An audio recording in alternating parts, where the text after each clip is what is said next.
Samantala, pagprotekta sa teritoryo ng Pilipinas ang gustong paigtingin ni Pangulong Bongbong Marcos. Para magawa yan, palalakasin daw ang Philippine Air Force. Nasa frontline ng balitang yan si Maricel Halili.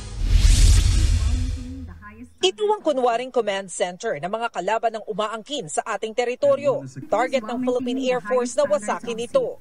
Nagpalipad sila ng fighter aircraft. Tsaka pinasabog ang command center. Maya-maya, dumating ang Black Hawk helicopter sa kayang Special Operations Forces. Nagrapel sila pababa at saka isinagawa ang ground operation.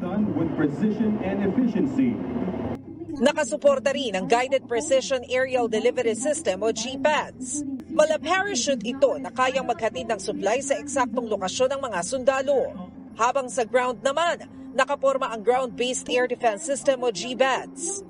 Sa huli, tuluyang nabawi ng mga sundalo ang ating teritoryo. Ito ang ipinakita sa live capability demonstration ng Philippine Air Force sa Basa Air Base sa Florida Blanca, Pampanga, kasabay ng kanilang 77th founding anniversary. Pagtitiyak ng Air Force, handa silang protektahan ng bansa laban sa anumang banta. Tiyempo ito, ngayong tumitindi ang tensyon sa West Philippine Sea. When trespassing aggressors are denying us our right to our own territory, threatening our ships and harming our soldiers, we are ready to respond swiftly with courage and firm resolve in defense of our sovereignty in honor of our flag.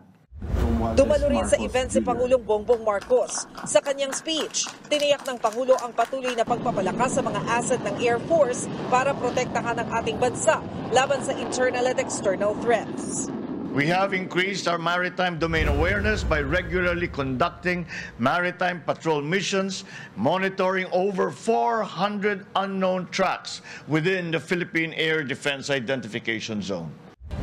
Bukod sa pagbili ng air assets, kabilang ang cyber warfare communication system, isinusulong din ng pamahalaan ang base development program sa Philippine Air Force.